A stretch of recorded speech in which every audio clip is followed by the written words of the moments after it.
Thank you so much for watching. You know, this month I've been talking about discipline, that D word that most people loathe. But how do you become a person of self-discipline, especially when it involves doing something you really don't want to do? How do you become a person of self-discipline? Well, I can answer that. But first, let me read this letter. I just received this letter from someone watching us in Germany, and she says, I've been watching your YouTube podcast videos for around 4 years now.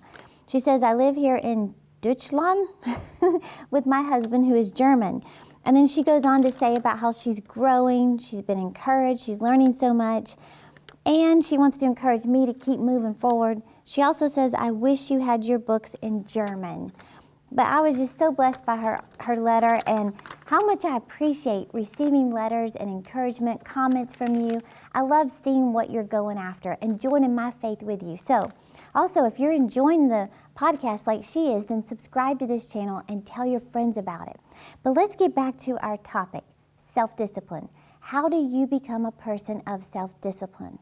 Well, I would say the key is to focus on the result of what you really want. Focus on the result of what you really want. Don't focus so much on, I gotta be a person of discipline, I gotta get more disciplined, oh, I hate discipline. No, focus on the result. You know, whether that means trying to get in shape, trying to maintain a blog that you need to be writing every day, or eliminating debt, exercising, developing a healthy marriage, eating healthier, whatever that means. Focus on the result more than the actual discipline. So I was reading an article by Michael Hyatt, and he wrote this article about 5 steps to becoming more disciplined. And I want to share those steps with you real quick and interject my own thoughts. He said, number 1, determine your goal. The number 1 reason people don't stay disciplined is because their goals are unclear. And you know, if you really want to succeed, you're going to have to be specific. In other words, a good example would be, if you need to develop more as a leader, you would say, I will read 12 books on leadership by December 31st. You know, I always say, when you're setting a goal for yourself, always answer the question, how much and by when? How many books do you want to read by when? Number 2, he says, list your reasons. List your reasons for being self-disciplined. In fact, he said this is often the missing piece in both goal setting and discipline. You have to ask, why is this goal important and what is at stake in my achieving it? For an example, let's say you want to set a goal to read 12 books on leadership.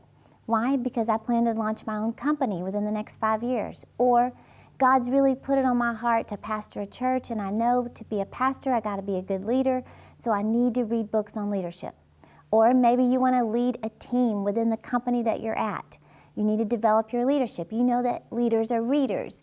Or you realize that knowledge is power, and so you know you've got to prepare now so that when it's time to launch this business or whatever area of leadership you're looking at, you know you've got to prepare now for it. You want to learn more to earn more, basically. So you have to develop why. Why is this important to me? Number 3, he says to identify the obstacles. Now, Michael Hyatt said, as soon as you start swimming against the current, you will start feeling resistance. Now, obstacles would be things like, I don't feel like reading. What's the point anyway? Who am I kidding? I feel like watching TV. I don't even know where to start. I don't know which books to read. This is so overwhelming. Those are obstacles. And you know, most of those take place right here in your thought life. You can literally talk yourself out of the will of God for your life. You can talk yourself out of being more disciplined. So the obstacles take place right here most of the time. But you have to just start small. You start with 1 book, 1 day, and you say, this is what I'm doing. I'm not going to just sit here and watch TV for 6 hours every night and watch everybody else pursue their dreams. No, I'm going to start with 1 book and maybe read for 10 minutes. But do something that's going to help you become a person of discipline. Number 4 is develop new behaviors. Now, I want to just point out that it takes time to get into a groove of self-discipline. But first of all, you have to recognize, you know, you're trying to change something that maybe you've been doing for years, and you're trying to change your desires. And see, your flesh is going to desire to keep doing what it's been doing. Like if it's watching TV and now you're saying, no, I'm going to read for 20 minutes every day. Your flesh is going to desire to watch TV. It's not going to want to turn the TV off, go get a book, and start reading. So how do you change your desires when those desires are so strong? Well, the way you change desires is you change what you give attention to. And you know, the best way I know how to illustrate this is I used to drink Cokes every day with every meal. So think about it. For lunch and dinner, I was drinking a Coke every day. Well, when you feed something, it begins to crave it. Whatever you feed your flesh, it's going to crave it. Well, it got to where, I couldn't imagine drinking anything but a Coke with every meal. And I remember when I started the discipline of saying, I'm not going to drink Cokes anymore. That first meal where I actually gave myself water, I was so grossed out. I was watching everybody else drink Coke. My mouth is watering. I feel like I'm missing out. And then the next day, the same thing. And especially with pizza, that's almost like ungodly to drink water with pizza. And I'm watching everybody else, But little by little, the less attention I gave Coke, the more I began to desire water. And now I don't even crave Coke. In fact, I just made myself get in a habit where in the restaurant, when the waiter asks, what would you like to drink? I'd like some water. I just started saying that.